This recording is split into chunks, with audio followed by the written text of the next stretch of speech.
अयं निजः परो वेत्ति गणना लघुचेतसाम् उदारचरितारं तु वसुधैव कुटुम्बकम्। ॐ पूर्णमदः पूर्णमिदं पूर्णात् पूर्णमुदच्यते पूर्णस्य पूर्णमादाय पूर्णमेवावशिष्यते। ॐ शान्ति शान्ति शान्ति।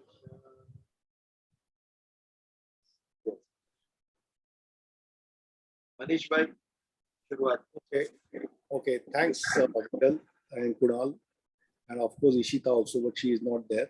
So thanks for giving me this opportunity. So we'll start first, as I mentioned, Ganpati Stotra. Immediately, because any stotra we chant, we first pray for Lord Ganesha. Okay. So Narada Purana Antagata Sri Sankarsana Ashrama Stotram Ganesha Sri Ganeshaya Namah. Narad उवाच प्रणम्य शिरसा देवं गौरीपुत्र विनायकं भक्तवास स्मरो नित्यं आयुष कामात सिद्धये प्रथम वक्रतुंडं च एकदंत द्वितीयकं तृतीय कृष्णपिंगाक्ष गज वक्र चतुर्थकं लंबोदर पंचम च षष्ठ विकटमेव च सप्तम विघ्नराजेन्द्र धूम्रवर्ण तथाष्टकं नवम भालचंद्रम च दशम तु गजाननम एकादशम तु गणपति द्वादशे तु गजाननम द्वादशैतानि नामामि त्रिसेन्धेय पठेन्नर न च विघ्नभय तस्य सर्वसिद्धि करोतु विद्याति लभते विद्या धनाति लभते धनम पुत्रार्थी लभते पुत्रान् मोक्षाति लभते गति जपे गणपति स्तोत्र षडविर्मासे फल लभते सवेस्वरेण सिद्धं च न लभते नात्र संशय अष्टोभ्यो ब्रह्मणे भिक्षा लिखित्वा समर्पयात तस्य विद्या भवेस्वस्य गणेशस्य प्रसादतः श्री नारद पुराणे संकर्षणाशनम गणेश स्तोत्र संपूर्ण। ओम गम गणपतये नमः। अभी हम राम रक्षा स्तोत्र चालू करेंगे। राम रक्षा स्तोत्र की बहुत बड़ी महानता है। ये स्तोत्र जो है ये हर एक आदमी को कठिनाई से संकट से मुक्त करवाता है और हमारे जो शरीर में जो भी हमारे अंदर यानी ये मस्तिष्क से सर से लेके पांव तक हम ये राम रक्षा को स्तोत्र पठन करने से राम को कहते हैं कि हमारी रक्षा करो और इसका बहुत ही पावरफुल स्तोत्र है। तो मैं आपके सामने ये स्तोत्र अभी पठन करता हूँ। ये स्तोत्र पठन करने से पहले आपको भगवान श्री राम, सीता, लक्ष्मण और हनुमान जी की जो फोटो फ्रेम आप देखते हो उसको आपको सामने लाना है और इसका वर्णन उन्होंने किया है पहले स्तोत्र में भगवान श्री राम और माता सीता का एंड लक्ष्मण एंड हनुमान जी का। विनियोगा अस्य श्री राम रक्षा स्तोत्र मंत्रस्य बुध कौशिक ऋषि श्री सीता रामचंद्र देवता अनुष्टुप छंदः श्री सीता शक्ति श्रीमान हनुमान कीलकम श्री रामचंद्र प्रीत्यर्थे श्री राम रक्षा स्तोत्र जपे विनियोग। तो अर्थ ये है, इस राम रक्षा स्तोत्र मंत्र के बुध कौशिक ऋषि है ये स्तोत्र लिखने वाले, सीता और रामचंद्र देवता है, अनुष्टुप छंद है, सीता शक्ति है, श्रीमान हनुमान जी कीलक है यानी आधार है और तथा श्री रामचंद्र जी प्रसन्नताओं के लिए रामरक्षा स्तोत्र जपेम विनियोग किया जाता है। ध्यानम ध्याये दाजानुबाहु दूतशर धनुष बद्ध पद्मासनस्थम पीतम वासो वसानम नव कमल प्रसन्नम वामांकारूढ़ सीता मुकुकमल मिलोचनम नीरदाभम नानालकार दीपन दधत अनुचटामंडल रामचंद्र। जो धनुष्यबाण, जैसे मैंने कहा भगवान का वर्णन किया है, धनुष्यबाण धारण किए हुए है, बद्ध पद्मासन से विराजमान है, पीतांबर पहने हुए है, जिसके प्रसन्न नयन नूतन कमल दलों से स्पर्धा करते तथा वाम भागों में विराजमान श्री सीता जी के मुख कमल मिले हुए है, उन अजानुबाहु मेघश्याम नाना प्रकार के अलंकारों से विभूषित तथा विशाल जटाजुधारी रामचंद्र जी का ध्यान करें और उसका ये स्तोत्र का पठन करना चाहिए। स्तोत्रम चरितम रघुनाथस्य शतकोटि प्रविस्तरम एक एक कमक्षरम पूसा महापातक नाशनम। श्री रघुनाथ जी का चरित्र 100 करोड़ विस्तार वाला है और उनका एक एक अक्षर मनुष्य के महान पापों का नष्ट कर देने वाला है। धात्वा नीलोत्पल श्याम राम राजीव लोचनम जानकी लक्ष्मणोपेत जटा मुकुट मंडितम सासीतुन धनुर्बाणम पाणी नक्तन चरांतकम स्वलीलया जगत रातु आविर्भूतम भुजम विभुम राम रक्षा पठे प्राज्ञ पापग्नि सर्वकामदाम शिरो में राघव पातु भल दशरथात्मजा। अभी ये स्तोत्र में हमें बुध कौशिक ऋषि ने ये स्तोत्र में बताया है कि सर से लेके पांव तक हम भगवान श्री राम जी के अलग अलग रूपों से उनको हम रिक्वेस्ट करते हैं कि हमारे अंदर जो भी भाग है हमारे मनुष्य के अंदर उसकी रक्षा आप करिए। तो ये पहले है, शिरो में राघव पातु भाल दशरथात्मजा, कौशल्यो दशो पातु विश्वामित्र प्रिय श्रुति, घ्राणम पातु मखत तथा मुख सौमित्री वत्सल। कौशल्यानंदन नेत्रों की रक्षा करे, विश्वामित्र प्रिय कानों की सुरक्षित रखे, यज्ञ रक्षक ग्रहण की और सौमित्री वत्सल मुख की रक्षा करे। जिह्वा विद्या निधि पातु कंठ भरत वंदितम, स्कंदो दिव्यायुध पातु भुजो भग्नेश कार्मुकम। मेरी जिह्वा की विद्या निधि, कंठ की भरत वंदित, कंधों की दिव्यायुध और भुजों की भग्नेश कार्मुक महादेव जी का धनुष्य तोड़ने वाले रक्षा करे। करो सीतापति पातु हृदय जामदग्न जितम, मध्य पातु खरत ध्वसी नाम्बी जाम्ब वृदाश्रय। हाथों की सीतापति, हृदय की जामदग्न जीत, परशुराम जी को जीतने वाले, मध्य भाग की खरत ध्वंसी, खर नाम के राक्षस का नाश करने वाले, और नाभि की जाम्बवदश्रय जाम्बवन वाले आश्रय स्वरूप रक्षा करे। सुग्रीवेश कटी पातु शक्तिनी हनुमत प्रभु, उरु रघुत्तम पातु रक्ष कुला विनाशुत्तम। कमर की सुग्रीवेश सुग्रीव के स्वामी, शक्तियों की हनुमत प्रभु और उरुओं की राक्षस कुल विनाश रघुश्रेष्ठ रक्षा करे। जानुनी सेतु कृत पातु जंदे दश मुखांतकम, पादो विभीषण शीद पातु रामो किलम वपु। जानुओं की सेतुकृत, जांधों की दशमुखांतक रावण को मारने वाले, चरणों की विभीषण श्री विभीषण को ऐश्वर्य प्रदान करने वाले और संपूर्ण शरीर की श्री राम रक्षा करे। केता रामो बोलो पेता रक्षा या सुकृति पढ़े, सचिरायु सुखी पुत्री विजयी विदयी भवेत। जो पुण्यवान पुरुष राम बल से संपन्न है, इस रक्षा का पाठ करता है, वह दीर्घायुषी सुखी पुत्रवान विजयी और विनय संपन्न हो जाता है। पाताल भूतल व्योमम चारिणम छद्मचारिणम न द्रष्टुमपि शक्तास्ते रक्षितम राम नामाभि।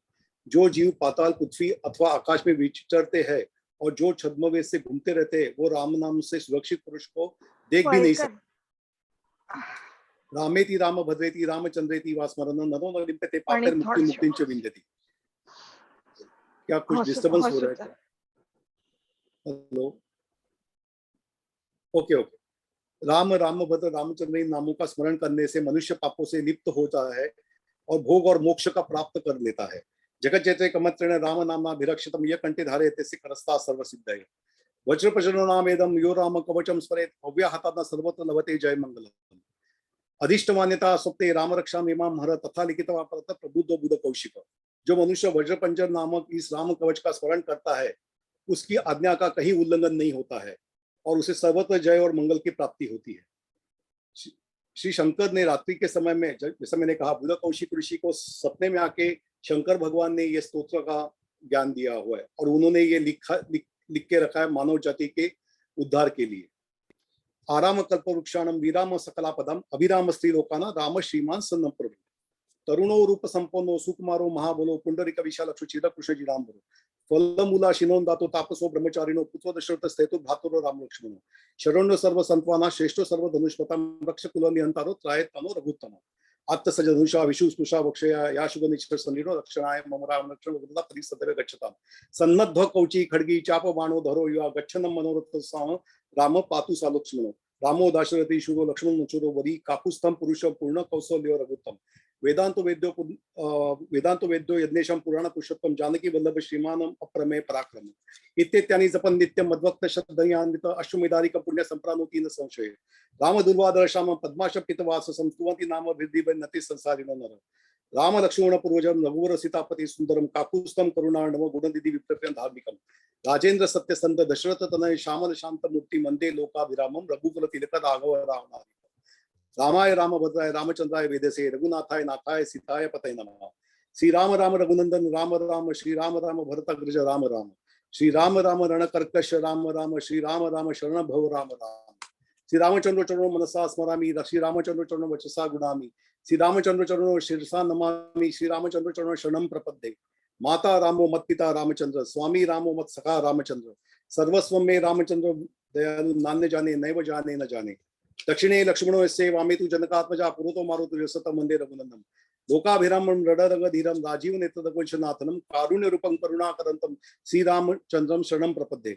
मनोजो मारुतो तुल्य वेगं जितेन्द्रिय बुद्धिमत्ता वरिष्ठं वातात्मज वानरयुतं श्रीरामतो शरण प्रपद्ये।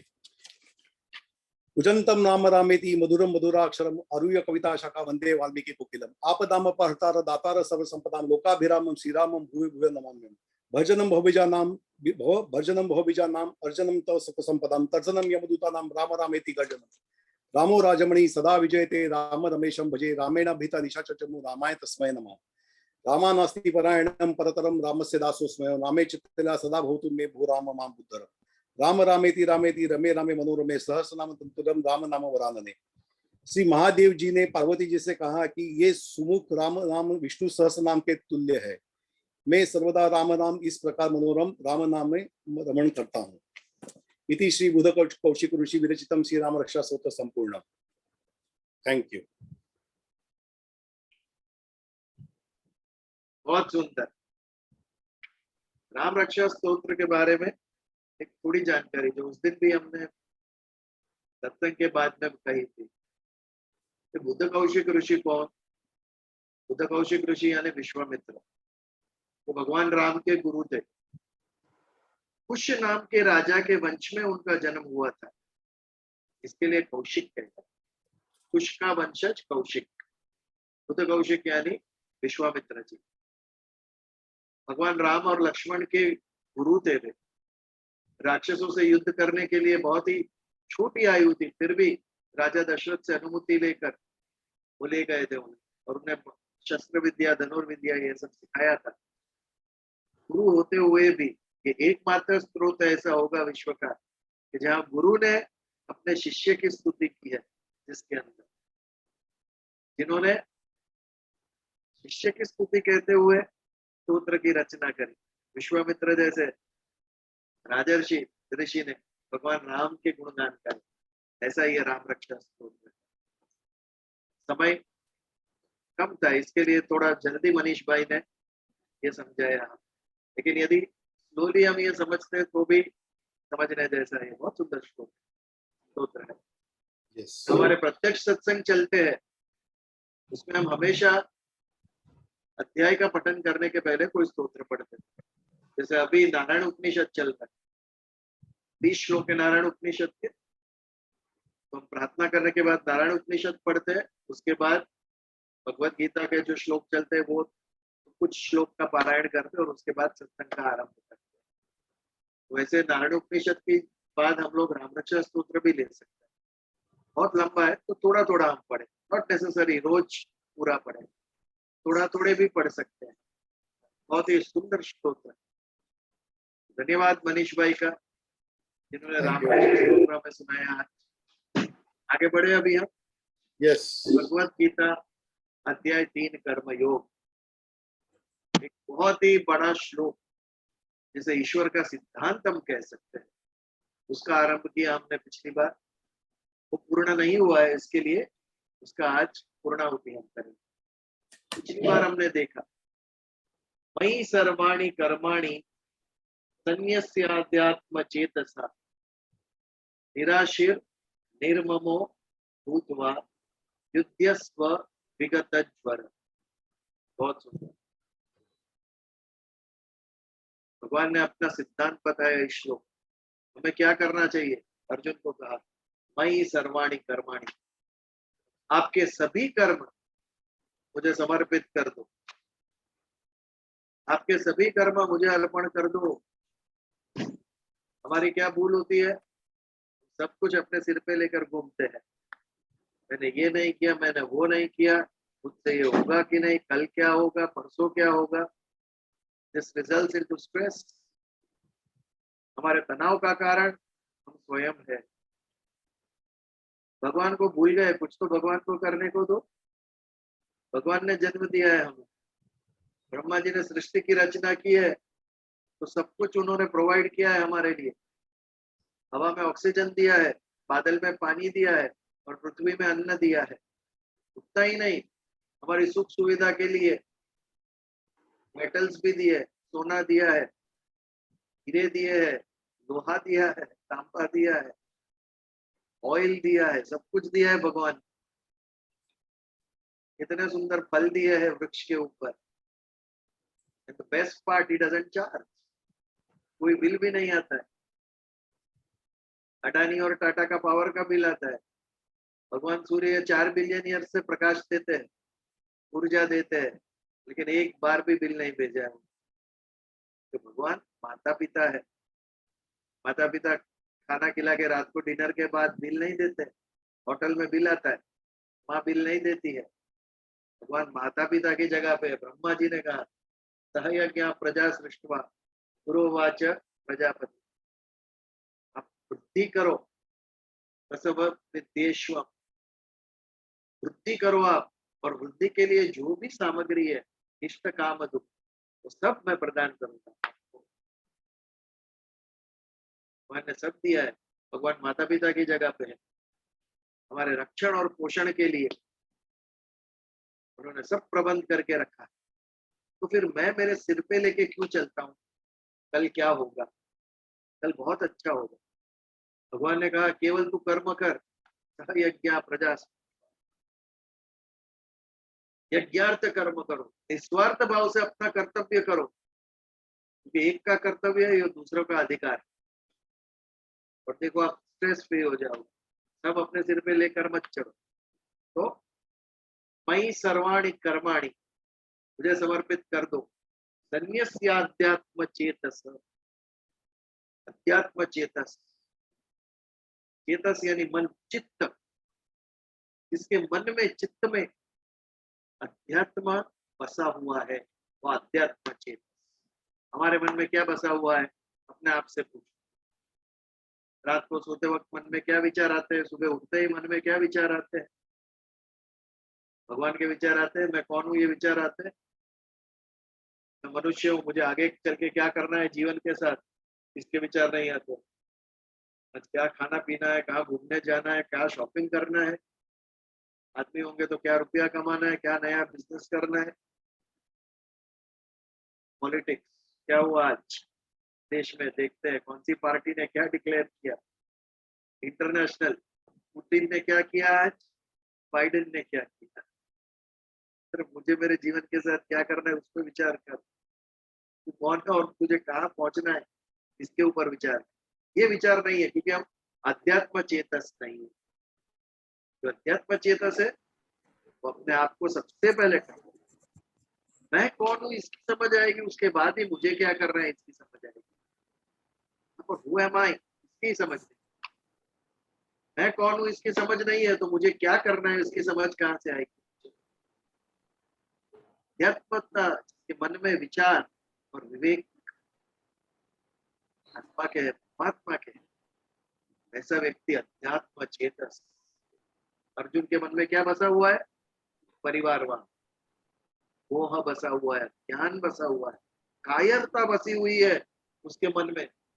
ये मुझसे होगा नहीं, मुझे युद्ध नहीं करना, मैं भिक्षा मांगे जीऊंगा, मांग के जीऊंगा, लेकिन मैं युद्ध नहीं करूंगा।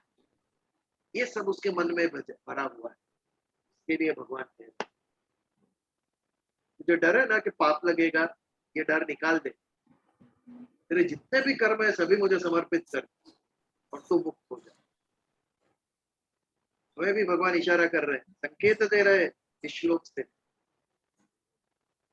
जो कुछ आप कर रहे हो उसके पीछे का भाव बदलो, भगवान को समर्पित कर दो। भगवान आप जान, जन्म आपने दिया है, मृत्यु आपके हाथ में है, बुद्धि आपने दी है, शरीर आपने दिया है, सारी प्रकृति के स्वामी आप है। तो मैं कौन हूं? मैं तो निमित्त मात्र। मुझे केवल प्रेरणा दे कि मेरे मन में सात्विक इच्छाएं आए, मुझे ऐसी विवेक बुद्धि दे आप, मैं सात्विक विचार कर सकूं और अच्छे निर्णय लेके मैं अच्छा कर्म करूं। ऐसी भगवान को प्रार्थना करनी चाहिए। ये कैसे होगा? भगवान को मन में बसाना पड़ेगा। मैया आवेश मनो ये माँ, ईश्वर मन में बसेंगे। सत्य यानी ईश्वर, मन में जब सत्य को बसाएंगे तो सात्विक विचार आएंगे। हम समझते हैं राम का मंदिर बनाने से राम राज्य आ जाएगा, लेकिन सोचने की बात है, जब राम राज्य था, जब राम का शासन था, अयोध्या श्रेष्ठ राज्य था, तभी क्या राम के मंदिर थे अयोध्या में? बिल्कुल नहीं। राम के मंदिर राम के जाने के बाद बने। राम राज्य का अंत होने के बाद राम के मंदिर में, राम को मंदिर से उठा लो और हृदय में बसा लो, हो गया राम राज्य की शुरुआत। और फिर देखो आपका व्यक्तित्व कैसे बदलता है। हमने भगवान को मंदिर में बिठा दिया, आउट, हम आके आपको 5 मिनट मिल के जाएंगे, उसके अलावा हमारे जीवन में, मेरे मन में, मेरे शरीर में आपको कोई स्थान नहीं है। नहीं तो मैं लाइफ को एंजॉय कैसे करूं?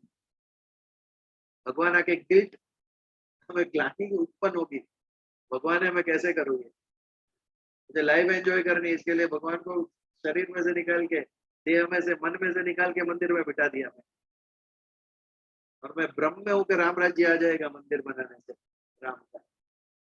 कभी नहीं। राम को विचारों में बसाओ, राम को आदर्श बनाओ। इस परिस्थिति में राम ने क्या किया होता, राम ने क्या निर्णय लिया होता, उसके ऊपर विचार करो। फिर देखो राम राज्य है। भगवान राम को मन में बिठाना है, हृदय में बिठाना है। राम रक्षा स्तोत्र का पारायण करो, समीप जाओगे उस व्यक्तित्व को जिसका हम चिंतन करेंगे, वैसे ही हम बनेंगे। हम बिजनेसमैन का चिंतन करें, हम पॉलिटिशियंस का, नेता का चिंतन करें, हम क्रिकेटर और फिल्म स्टार्स का चिंतन करें, इसके लिए सबको वैसा ही बने। भगवान का चिंतन नहीं करते, संतों का, ऋषियों का चिंतन है नहीं, इसके लिए ऐसा कोई बनता नहीं आज। मन में विचार ही नहीं है इस विषय के ऊपर, तो फिर मेरा मन शुद्ध कैसे बनेगा? मेरे विचार सात्विक कैसे बनेंगे? मेरे कर्म अच्छे कैसे बने? और कर्म यदि अच्छे नहीं है मेरे, तो मेरा व्यक्तित्व कैसे अच्छा बनेगा? मेरा जीवन कैसे अच्छा? वही आवेश मनो ये, भगवान को मन में बसाओ, अपने आप स्वच्छ भारत शुरुआत हो जाए। जहाँ ईश्वर है वहां स्वच्छता भी है और पवित्रता भी। घर स्वच्छ हो सकता है, लेकिन जगह अगर भगवान नहीं है तो वो पवित्र कभी नहीं। यदि किसी स्थान को पवित्र बनाए, वहां भगवान की स्थापना कर। मन को, बुद्धि को पवित्र बनानी है, भगवान की स्थापना करनी पड़ेगी मन और बुद्धि में, तब जाके वो पवित्र बने। विश्व में अभी तक कोई ऐसा साबुन या शैम्पू नहीं है जिससे सिर धोने से मन स्वच्छ हो जाए, सब कचरा निकल जाए। आज तक बना नहीं। ईश्वर, केवल उसका संग करने से मन शुद्ध बनेगा, पवित्र। तो मई सर्वाणी कर्माणी, सभी कर्म मुझे सौंप दे, मैं करता नहीं हूं, इसका फल मुझे नहीं चाहिए, मैं मेरे लिए नहीं कर रहा। ये भाव जब स्थिर होता है मन के अंदर, तो स्ट्रेस चला जाता है। मुझे कुछ चाहिए ही नहीं, तो सफलता मिले या निष्फलता मिले मुझे कोई फर्क नहीं पड़ेगा। तो कर्तव्य भाव से कर, निंदा हो या स्तुति हो, कोई फर्क नहीं पड़ता है। We are doing it as a duty. तो सभी कर्म भगवान को अर्पण कर दो। संन्यास्य, संन्यास्य यानी त्याग कर्म, सम्यक न्यास इति संन्यास। अर्पण गया है, कृष्ण अर्पण, ये भी हमने पिछली बार देखा। कि जो कुछ भी मुझे मिला है जिससे मैं कर्म करता हूँ, मन, बुद्धि, चित्त, अहंकार, शरीर और सारी सृष्टि से उत्पन्न हुए सारी वस्तुएं, सभी मैं नहीं। ये प्रकृति है, नेचर, नेचर से प्राप्त है, सहज है। नेचर, प्रकृति ईश्वर के अधीन। इसके लिए भगवान ये सब तेरा है, मेरा कुछ नहीं। ये भाव जब हमारे अंदर प्रकट होता है, तब मन में कृतज्ञता उत्पन्न होती है, बीइंग ग्रेटफुल। से जो प्राप्त हुआ है भगवान, वो तुझे अर्पण करता हूँ। ये भाव से जब हम करते हैं, दया के भाव से नहीं, करुणा के भाव से नहीं। भिखारी को दान देते वो दया के भाव से, करुणा के भाव से। समाज में दान करते हैं वो नाम बनाने के भाव से। मुझे कीर्ति प्राप्त हो, लाखों का डोनेशन किया, कीर्ति प्राप्त करने के भाव से हम समाज में डोनेशन देते, ये भाव से नहीं। वो भी त्याग, डोनेशन भी त्याग है, करुणा से किया हुआ दिया गया डोनेशन। एक तरफ से पैसा दिया, दूसरी बार से नाम कमाया, वो बार्गेन है, बिजनेस है, उसके पीछे का भाव अलग है। लेकिन हे ईश्वर, ये तेरा था और तुझे मैं अर्पण कर रहा हूँ,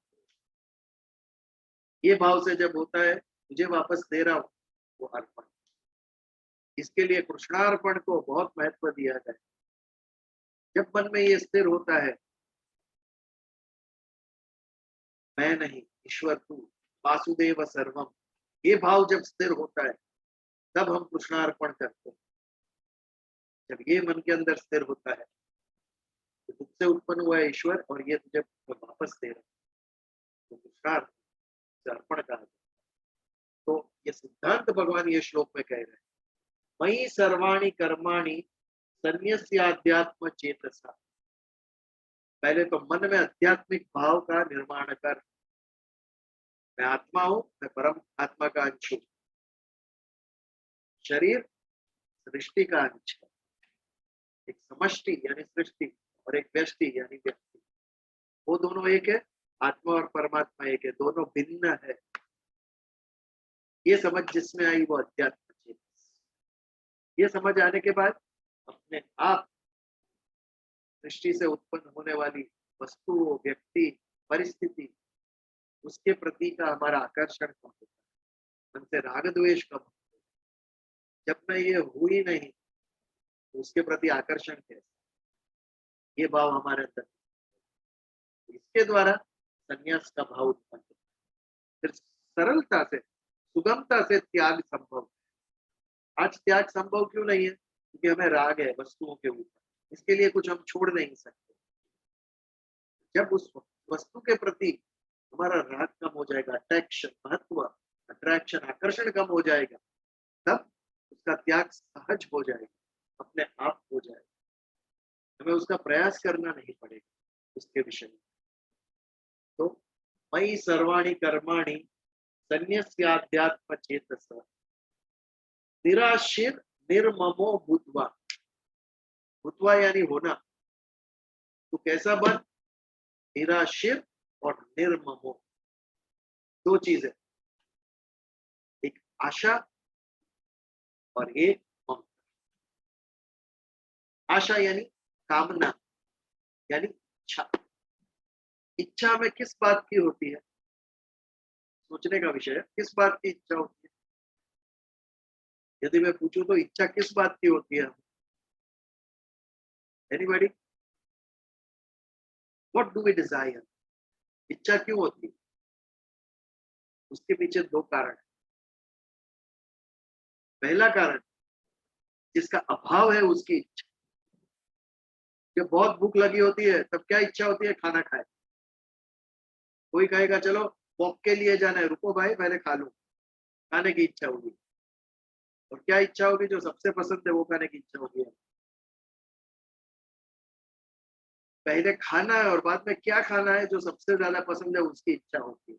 पहले तो जिसका अभाव है उसकी कामना होगी, उसकी इच्छा होगी। दूसरा, जो वस्तु से हमें आनंद प्राप्त होता है उसकी इच्छा होती है, हमें जिससे सुख प्राप्त होता है उसकी इच्छा होती है। एक सत्संग में अपना प्रत्यक्ष सत्संग था, तो मैंने पूछा इसमें से सुशी खाने की इच्छा कितने लोगों को हुई है आज तक? एक या दो लोगों ने हाथ ऊपर किया, बाकी सबको पूछा क्यों नहीं हुई है? बोले सुशी खाई ही नहीं हमने। Sushi is a Japanese dish, Japan का एक डिश है वो, अभी हमने खाई ही नहीं है तो पता ही नहीं वो कैसा है, तो उसकी इच्छा होती नहीं। तो इच्छा किस चीज की होती है? जब हमारी इंद्रियों ने विषय का अनुभव किया होता है। विषय यानी सुशी, इंद्रिय यानी हमारी जीभ, स्वाद, स्वादेंद्रिय, रसेंद्रिय। जब इंद्रिय ने विषय का अनुभव किया होता है और उससे सुख मिलता है, उससे आनंद मिलता है, तो उसे पुनः वो रस का आनंद लेने की इच्छा होती है। तो कामना के पीछे, इच्छा के पीछे दो कारण। एक तो इंद्रिय और विषय से उत्पन्न हुआ सुख। एक बार हमने अच्छी मिठाई चख ली, पहली बार कोई नई मिठाई आई थी, पसंद आई तो 4 दिन के बाद वापस इच्छा होगी कि मैं खाऊं, क्योंकि जब इंद्रिय का विषय से, मिठाई से मिलन हुआ तो आनंद आया। इंद्रिय का विषय से मिलन ये आवश्यक है, उसके बाद ही इच्छा निर्माण होती है। या तो अनुभव किया या तो सुना हुआ। स्विट्जरलैंड इज वेरी ब्यूटीफुल, गए नहीं है लेकिन सबसे सुना है, तो हमें इच्छा होती है कि स्विट्जरलैंड जाए। या तो अनुभव किया होगा या तो सुना होगा। सुनना भी तो इंद्रिय से हुआ, कानों से सुना हमने। तो एक इंद्रिय और विषय का जब मिलन होता है तो इच्छा निर्माण होती है, और दूसरा जब अभाव होता है तो 1 साल का कोई आपको दे देंगे, रिसोर्ट में रहना है स्विट्जरलैंड में, 1 महीने में आप कहेंगे चलो भाई जाते हैं वापस घर, बहुत देख लिया स्विट्जरलैंड। भाव नहीं, भाव होना चाहिए। एक तो उसकी सुख की अनुभूति और दूसरा अभाव। ये जब होता है तो हमारे अंदर कामना उत्पन्न होती है, इच्छा उत्पन्न होती है, और ये जैसी इच्छा उत्पन्न होगी वैसा कर्म हम करेंगे। इच्छा उत्पन्न होने के बाद बुद्धि की अनुमति लेगी इच्छा। जब बुद्धि ने कहा गो अहेड, तो पूरा शरीर काम पे लग जाएगा इच्छा की पूर्ति के लिए। तो निराशिर, आशा रहित, इच्छा रहित, कामना रहित हो जा रही। जब तक तू तृष्णार्पण नहीं करेगा तब तक तेरे अंदर इच्छा रहेगी, तेरे अंदर कामना रहेगी। ये कामना का यदि नाश करना है तो तृष्णार्पण। तेरे अंदर कामना है, इच्छा है, मेरे परिवार को नहीं मारना है मुझे, ये भी एक इच्छा है। ये इच्छा जब तक है तब तक कर्म का बंधन लगेगा तुझे, तू कर्म करे या ना करे, तो भाव भी तुझे कर्म से बांधेंगे। तो निराशीर हो जा, इच्छा रहित। ये कर्म के पीछे भले ही घोर हो या अच्छा कर्म हो, क्रूर कर्म हो या अच्छा कर्म हो, इच्छा के पीछे मेरा कोई भाव नहीं, मेरा कोई हेतु नहीं, केवल कर्तव्य बुद्धि से मैं लड़ूंगा। ये भाव जब अर्जुन इस भाव से युद्ध करेगा तो वो मुक्त हो जाएगा, उसे कर्म का बंधन नहीं लगेगा। तो निराशीर होना जीवन में बहुत ही आवश्यक, इंपॉर्टेंट श्लोक है। कामना रहित, इच्छा रहित। आगे चल के बुद्ध ने भी वही बात, desire is the root cause of sorrow. दुख का कारण क्या है? आपने इच्छा की और वो पूर्ण नहीं हुई, इसके लिए दुख। अनुकूले सुख, प्रतिकूले दुख। हमारे शास्त्रों ने कितनी सुंदर और सिंपल व्याख्या की। सुख क्या है, दुख क्या है? जो अनुकूल है वो सुख, जो प्रतिकूल है वो दुख। Subjective, no thumb rule. 2 + 2 = 4, mathematics. इसमें आगे कुछ नहीं। सुख और दुख कितना डाइवर्स, कितना सब्जेक्टिव। मैंने आगे भी ये उदाहरण दिया है, सही उदाहरण। एक जमाने में मैं बच्चों को सिखाता था 10th स्टैंडर्ड के, तो 2-3 बैच में, ग्रुप में स्टूडेंट्स थे। और जब एसएससी का रिजल्ट आया तो पहला जो स्टूडेंट रिजल्ट लेके आया वो निराश था, नर्वस, ऑलमोस्ट आंखों में टीयर्स। मैंने पूछा क्या हुआ? 80% मार्क्स। दुखी था 80% मार्क्स लेके भी। क्यों? he had expected 90, उसने 90 एक्सपेक्ट किया था और 80 पे वो दुखी था। उससे उसका अनुकूल रिजल्ट नहीं था, उससे प्रतिकूल था, इसके लिए वो दुखी था। 10 मिनट के बाद दूसरा विद्यार्थी आया, हंसता हुआ, शोर मचाता, नाचता हुआ। बोला क्या हुआ? 55% आई एम पास। ये देखो, सुख एंड दुख इज नो सब्जेक्टिव। 80% वाला रो रहा है, 55% वाला हंस रहा है। उसकी अपेक्षा क्या थी? मैं फेल हो जाऊं। पास भी होऊंगा कि नहीं पता नहीं, पास तो हुआ, 55% मार्क आया, अनुकूल। उसको जो रिजल्ट आया उसको अनुकूल था, भले सारे विश्व की नजर में वो कुछ भी हो, उसको अनुकूल था। अनुकूले सुख, प्रतिकूले दुख। इतनी सिंपल व्याख्या। मुझे जो अनुकूल है वो सुख। मुझे जो प्रतिकूल है वो दुख, मेरी डिजायर के अगेंस्ट है वो दुख। मैंने जो सोचा था वही मिल गया तो वो सुख। निराशीर, आशा रहित, इच्छा रहित, कामना रहित। आशा इच्छा कामना के बिना कर्म हो सकता है क्या? सोचने की बात है। हम जितने भी कर्म करते हैं उसमें से 99% कर्म एक कामना से सहित होते हैं। कुछ ना कुछ कामना पूर्ण करने के लिए ही हम काम करते हैं। नहीं तो મારે શું કાંઈ જ નહીં, મારું જો મને કઈ મળતું નથી, મારું શું કાંઈ नहीं तो मारे શું? Why should I do? जो मुझे कुछ नहीं मिलता है उसके अंदर। सब हेतु है हमारा स्वार्थ, स्व के अर्थ से किया हुआ कर्म वो स्वार्थी कर्तव्य भाव से। मुझे कुछ मिले या ना मिले ये इम्पोर्टेंट नहीं है, आवश्यक है, जरूरी है, इसके लिए हम करते हैं। ये कर्तव्य ड्यूटी का।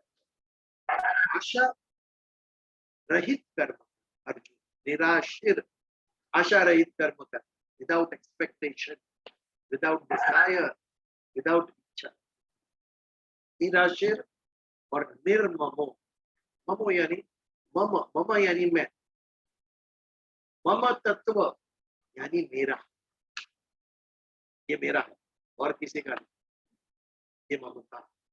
मम तत्व इति मम, ये मेरा है। ये ममत्व आता किसके ऊपर है और कैसे आता है? वो कामना का सेकंड स्टेप। कामना यदि पूर्ण हुई तो सुख, कामना पूर्ण नहीं हुई तो दुख। और यदि कामना पूर्ण हो गई, सुख हो गया, तो क्या हुआ? पुनः करने की इच्छा। एक बार कामना इच्छा पूर्ण हुई और आनंद हुआ तो वापस इच्छा होती है उसे पूर्ण करने। हमने जो इच्छा की थी वो प्राप्त हो गया तो, मिल गया तो पहले आनंद आता है और फिर ममत्व। जो मिल गया उसके ऊपर ममत्व उत्पन्न होता है, ये मेरा बांध के रख देते हैं हमें उससे, इसके ऊपर और किसी का अधिकार नहीं, अभी ये मेरा है। यहाँ तक कि कई बार मैं देखता हूँ गाड़ी किसी पड़ोसी को बेच दी, फिर भी कोई मेहमान आया तो ये मेरी गाड़ी थी, पहले इनको मैंने बेची है, ये अपनी गाड़ी थी। अरे बेच डाली फिर भी ममत्व, ये अभी तक मेरी है। मेरापन जो है वो ममत्व, ममत्व का भी त्याग होना चाहिए, ये भी हमें मान। एक इच्छा कामना, कामना पूर्ण होते ही जो प्राप्त हुआ मुझे वो ममत्व उत्पन्न करता है मेरा। बच्चा जैसे ही जन्म लेता है फिर देखो माँ का ममत्व। जब तक गर्भ में था 9 महीना तब तक ठीक है, बालक आने वाला है। एक बार आ गया बाद में देखो जो मेरापन उत्पन्न होता है शादी तक, माई सन, मेरा लड़का। फिर देखो ये ममत्व कैसे प्रॉब्लम क्रिएट करता है। अभी उसको छोड़ो, बड़ा हो गया है लड़का, ममत्व कम करो और भी कोई आ गया है शेयर करने के लिए, तो ममत्व भी हमारा दुख का जड़। जितना स्ट्रॉन्ग ममत्व राग है दुखी भी होंगे, सुख भी देगा और दुख भी देगा। तो निराशीर निर्ममो, सभी कर्म मुझे अर्पण कर, कर्मों का त्याग कर, मन में आध्यात्मिक बातों का रोपण कर, विचार और विवेक का। निराशीर हो जाए, आशा रहित, निर्मम हो जाए, ममता है, इच्छा भी नहीं है, ममता भी नहीं, ये दोनों का त्याग। और भूतवा, भूतवा यानी होना, ममता रहित और इच्छा रहित हो जाए। युद्ध स्व विगत ज्वर, और युद्ध कर, ममता रहित आशा रहित होकर युद्ध कर। विगत ज्वर, विगत यानी जाना, ज्वर यानी व्हाट इज ज्वर? ज्वर यानी बुखार। व्हाट इज बुखार? ताप, ताप जिसे कहते हैं गर्मी। संताप, ज्वर यानी संताप, मानसिक संताप। ताप रहित हो जाए अर्जुन। मन में संताप क्या उत्पन्न करता है? ज्वर क्या उत्पन्न किससे उत्पन्न होता है? हमारे मन की अवस्था है शांत। मन में जैसे ही सुख आता है तो मन के अंदर विकार उत्पन्न होता है। सुख की प्रतिक्रिया होती है मन के ऊपर। जो शांत था उसमें हलचल हो गई, आप उत्साह, आनंद, प्रसन्नता, उससे मन भर गया, जो आपके शरीर में रिफ्लेक्ट होता है, आपकी वाणी में, आपके बर्तन में, आपकी आंखों में। ये जो बदलाव आ गया हैप्पीनेस का, प्रसन्नता का, वो बदलाव कैसे आया? मन ने सुख का अनुभव किया। मन की जो शांत अवस्था थी, वो शांत अवस्था बदल गई सुख आने से, और वो उत्साही हो गए। ये जो है इसे विकार। व्हाट इज विकार? विकार यानी चेंज, बदलाव। बुखार को भी विकार क्यों कहा गया? नॉर्मल अपना टेम्परेचर होता है 97 डिग्री, वो टेम्परेचर बदल के 100 चेंज हो गया, इसके लिए उसको विकार है। जो अच्छे में परिवर्तित होता है वो भी विकार है, और जो बुरे में परिवर्तित होता है वो भी विकार है। विकार इज चेंज, न्यूट्रल। व्यक्ति प्रसन्न हो गया, उसके मन की अवस्था बदल गई, वो भी एक बुखार है। इसे भी ज्वर कहते हैं, मानसिक ज्वर। और ऑपोजिट, दुख आने से जो मन नर्वस हो जाता है, निष्फल होने से जो मन नर्वस हो जाता है, एक बार, दो बार, तीन बार हम कुछ करने निकले और निष्फलता प्राप्त हो तो मन नर्वस हो जाता है। अब मुझसे ये नहीं होगा, ये भाव हमारे अंदर आके बैठ जाता है। ये जो मन में क्षमता आ गई, नर्वसनेस आ गई, ये भी एक विकार है। ये कैसे उत्पन्न होता है? ये राग और द्वेष से उत्पन्न होता है। मन की अवस्था हर एक परिस्थिति में समान रहनी चाहिए। योगी कौन है? इसको ना सुख से प्रसन्नता होती है, ना दुख से दुखी होता है। वो योगी, उसने अपने मन को काबू में किया, ना सुख उसे विचलित करता है, ना दुख उसे विचलित करता है, क्योंकि राग और द्वेष पे उन्होंने विजय प्राप्त किया। राग यानी आकर्षण। राग हमें प्रसन्नता देता है और द्वेष हमें दुख देता है। ये राग और द्वेष दोनों में जो समान है, ना कुछ पसंद है, ना कुछ पे किसी चीज के ऊपर घृणा है, सबके अंदर समान है। ऐसा जो योगी है, उसके लिए यहाँ पर कहा है विगत ज्वर। अर्जुन को भगवान कहते हैं विगत ज्वर बन, समता, ना राग ना द्वेष। अर्जुन की पीड़ा क्या थी? वो असमता, से अपने स्वजनों के प्रति राग था। कैसे मारू, मुझसे नहीं होगा, ये मेरे स्वजन है। राग को दूर करने के लिए भगवान इसे ये ज्ञान दे रहे हैं।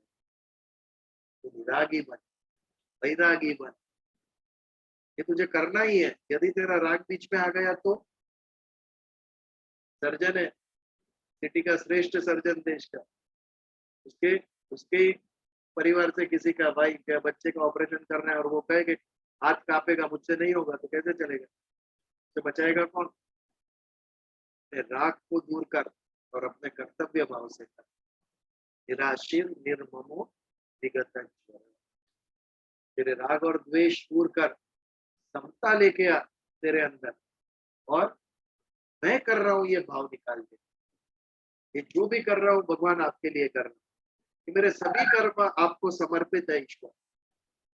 अपने पन को निकाल दो उसके अंदर से, और फिर देखो लाइफ कितनी लाइट हो जाती है। हम इतना बड़ा बोझ लेके घूम रहे, इसका क्या होगा, उसका क्या होगा, बच्चों का क्या होगा, बच्चों के बच्चों का क्या होगा, आपका क्या हुआ वैसा ही उनका होगा, बहुत अच्छा होगा, आपसे भी अच्छा होगा। श्रद्धा रखो, उसने ये सृष्टि की रचना की है, वो सब प्रोवाइड प्रबंध करेगा, भगवान करेगा। हमें सिर्फ अपना कर्म करना है। Again and again Bhagavad Gita में भगवान यही बात करते हैं, तेरे लिए सब रखा है मैंने, खाली तुझे काम करके फल उगा के दिया, तुझे खाली वो तोड़ना है। पेड़ के ऊपर आम मैंने उगा के दी तुझे, तुझे अभी जाके खाली तोड़ना है, तेरे घर में आके तेरे मुंह में मैं नहीं दूंगा खाने, ये तुझे ही करना। इट्स अ पार्टनरशिप, भगवान और मनुष्य की पार्टनरशिप। भगवान कहते हैं मैं अकेला नहीं, दोनों को करना है, तू तेरा काम कर, मैं मेरा काम करूँ, और फिर देखो सारे पृथ्वी पर कैसे सुखी हो जाते। हमें अपना कर्तव्य नहीं करना है, मैं सिर्फ हक की बात करनी है, अधिकार की बात करनी, कर्तव्य की बात नहीं करनी। और फिर हम कहते हैं लोग दुखी है, हमारे ही कारण हम दुखी है।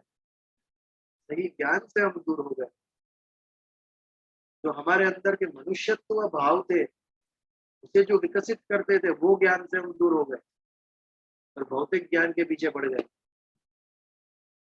केमिस्ट्री, बायोलॉजी, मैथमेटिक्स, ये सब का भी आवश्यकता है।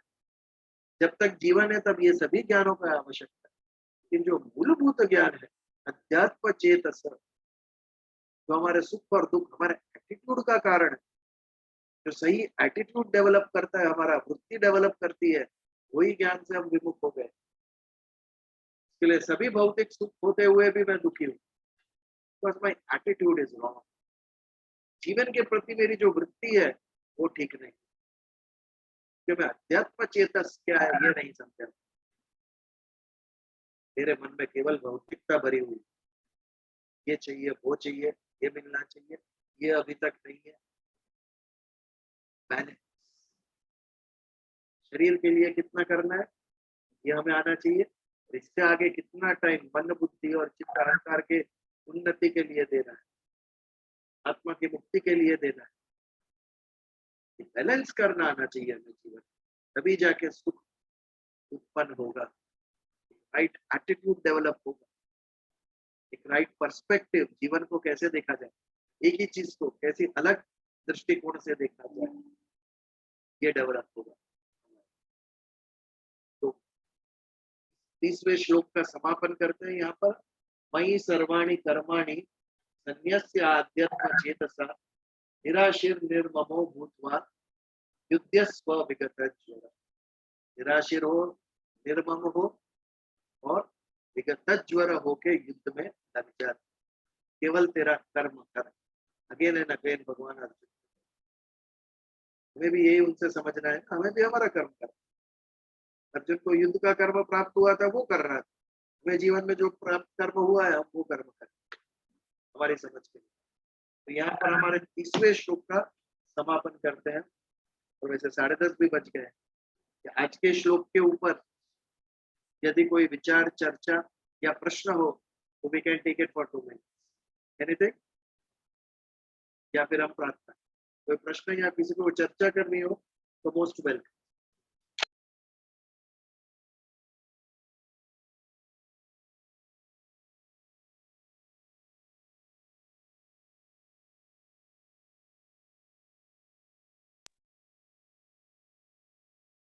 ओम देव शांति, अंतरिक्ष शांति, पृथ्वी शांति, आपः शांति, औषधय शांति, वनस्पते शांति, सर्वदेवा शांति, ब्रह्म शांति, सर्वः शांति, शांतिरेव शांति, साम शांतिरधिरो शांति शांति शांति।